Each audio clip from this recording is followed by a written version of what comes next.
Welcome back to Reset Program. I thank God for each and every one of you. And we have been talking about the fear factor. Last time we looked at Proverbs 17:22, which says, a joyful heart or joyful, cheerful heart brings healing to both body and soul, but the one whose heart is crushed struggles with sickness and depression. So this is serious. We talked about this, it also says that a broken spirit dries up the bones. So we talked about how our immune system is affected by this same spirit of fear. And last time I even shared a bit of my testimony of how I was under attack in 2013. I didn't know where this attack came from, but all I remember is that I had a sinus allergies and sinus attack. When I was taking over-the-counter medication, later on discovered that I was affected in my lower extremities. And long story short, I had to be hospitalized. I had to be in treatment. I couldn't do anything for a year. I had to learn how to walk. I had to learn how to breathe again, but I was affected, and simply because the root is fear, and that in that fear, like I said before, it works together with the spirit of anxiety, anxiety and stress, and depression, as we see in the word here. It brings us many different sicknesses. Now, the last time I said I wanted to share with you an article that I read in the Dallas Morning News, and this is an article I actually read from somebody had posted this article. It's from November 16, 1996. It's from an article called Health and Science. It says, hormonal reaction to stress is tied to disease, researchers say.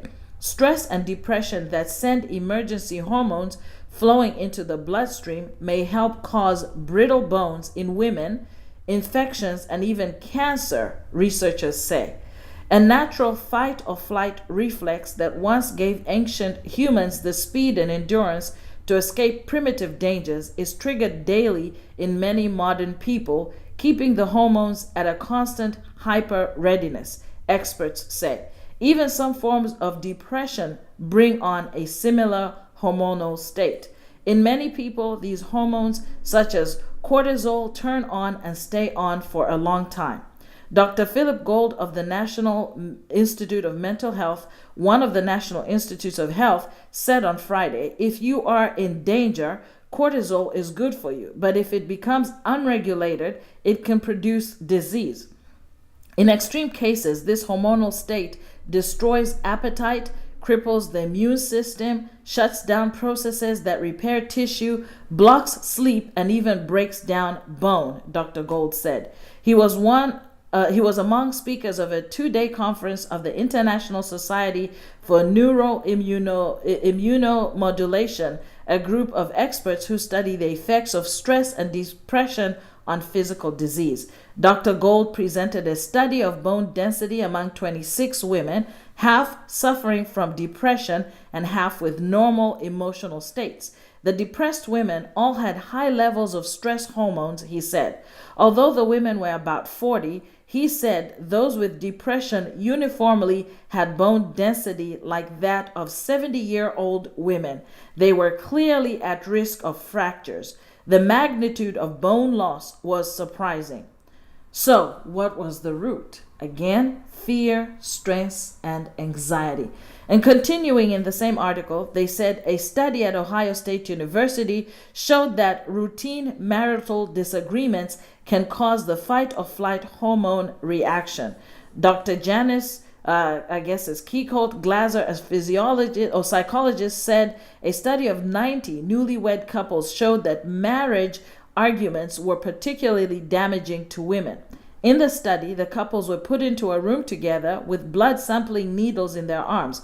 The blood samples could be taken at intervals without the subjects knowing it.